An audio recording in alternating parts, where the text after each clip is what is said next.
Sim, ele foi o último brilho brasileiro. Talvez a maior injustiça que se comete contra o Neymar seja tentar explicar a sua carreira apenas pelo que ele não ganhou. Falam da Copa que não veio, falam das lesões, falam das polêmicas, falam do que poderia ter sido, mas esquecem muitas vezes, de propósito, de falar o que ele foi. Neymar foi um menino que saiu da Vila Belmiro com o corpo franzino, cabelo ousado, sorriso fácil e a bola colada no pé. Foi o garoto que parecia jogar como quem dançava, enquanto o futebol moderno começava a virar planilha, intensidade, GPS, pressão alta e obediência tática. Ele ainda carregava alguma coisa, aquela coisa antiga do futebol de rua, de quadra, o campinho de terra, aquele famoso deixa comigo, de quem aprendeu a resolver antes de aprender a explicar. No Santos, ele devolveu ao futebol brasileiro o que tinha mais encantamento e parecia perdido. O torcedor ligava a TV para ver o jogo, mas também para esperar o inesperado. Um chapéu, uma arrancada, um drible, sem necessidade aparente, mas uma necessidade emocional enorme de lembrar que o futebol também é alegria.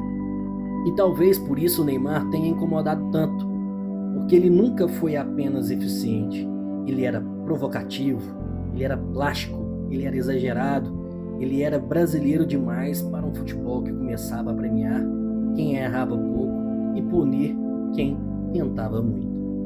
Quando foi para o Barcelona, entrou num palco muito difícil no mundo. Ao lado do Messi e Suárez, poderia ter virado coadjuvante, mas não virou. Fez parte de um dos ataques mais mágicos da história recente do futebol. Ganhou a Champions, ganhou títulos, decidiu jogos grandes e mostrou que o menino da Vila também cabia no Camp Nou. Mas a camisa que mais pesou Neymar nunca foi a do Santos, nem do Barcelona e principalmente do PSG. Foi a camisa amarela. Desde cedo, o Brasil olhou para Neymar como quem olhava a solução. Não era apenas um jogador, era uma promessa nacional. Depois de Romário, Ronaldo, Rivaldo, Ronaldinho Gaúcho, Kaká e tantos outros, parecia que o país dizia: agora é com você, menino Ney. E ele aceitou. Aceitou carregar uma geração que muitas vezes não tinha mesmo brilho ao redor. Aceitou ser a esperança, alvo, manchetes, escudo e, principalmente, as cobranças. Aceitou apanhar, cair, levantar, voltar de lesão, ouvir críticas, decidir jogos e ainda ser tratado como se nunca tivesse feito o bastante. Essa contradição de Neymar, ele fez muito, mas jogou em uma época em que a Copa parecia validar tudo.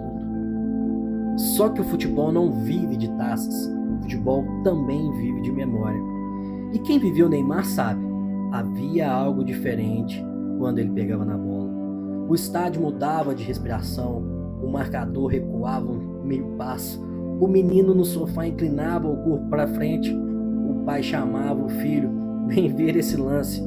O vídeo viralizava, a molecada tentava repetir isso no recreio.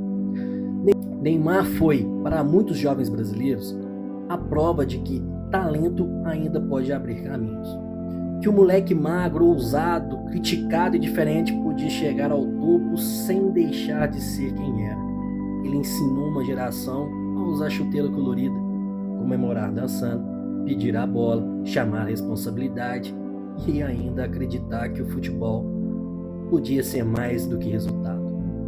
Compará-lo com Pelé é injusto pela grandeza histórica de Pelé. Compará-lo com Ronaldo é difícil pela força decisiva do fenômeno. Compará-lo com Ronaldinho é comparar dois tipos de magia. Compará-lo com Kaká é comparar a genialidade com elegância. Mas Neymar tem um lugar que é só dele. Ele talvez não tenha sido o maior de todos, mas foi o último a fazer o Brasil parar para ver um jogador brasileiro como um evento. O último que carregou a camisa 10 com aura de artista. O último que jogou futebol, cultura, internet, periferia, moda, música e sonho. O O último que fez uma geração inteira tentar driblar igual, cortar o cabelo igual, comemorar igual, acreditar igual. Neymar foi criticado porque dele se esperava o impossível, e talvez esse seja o maior elogio. A trajetória dele na seleção termina ou se aproxima do fim, com números gigantes, uma ferida aberta. O título mundial não veio. A imagem final talvez tenha dor, mas a história não pode ser contada apenas por esse último capítulo. Porque antes das lágrimas houve encanto, antes da cobrança houve magia, antes da queda houve voo. E Neymar voou. Voou em uma época pesada, onde o futebol brasileiro não produzia tantos gênios como antes. Voou carregando a expectativa demais, julgamentos demais, exposições demais. Voou mesmo machucado. Voou mesmo contestado. Voou mesmo quando muitos preferiam torcer contra para depois dizer, eu avisei. No fim, Neymar não pertence apenas às estatísticas, pertence à memória afetiva de uma geração. A geração que viu o menino da vila virar um homem para o mundo. A geração que aprendeu que drible também é linguagem. A geração que, mesmo decepcionada, sabe que viu algo raro. Talvez surjam outros campeões, talvez surjam outros artilheiros, talvez surjam jogadores mais disciplinados, mais frios e mais vitoriosos. Mas o brilho é outra coisa. Brilho não se fabrica, brilho não se treina, brilho nasce com alguns e poucos. E Neymar teve o brilho. Por isso, quando a gente fala que ele foi o último jogador brilhante do Brasil, não estamos dizendo que o futebol brasileiro acabou. Estamos dizendo que Neymar foi o último a carregar aquela velha sensação de que a qualquer momento o impossível pode acontecer ou podia acontecer. E para um país que aprendeu a amar futebol por causa do impossível, isso vale muito. Neymar não foi apenas um craque, foi o tempo, foi a infância, foi um corte para dentro, foi o camisa 10, foi o grito preso na garganta, foi alegria e frustração, foi o amor e cobrança, foi o Brasil. E mesmo sem a Copa, ele deixou uma coisa que nenhuma estatística consegue medir. Ele fez milhões de jovens acreditar que a bola ainda podia ser um caminho para sonhar.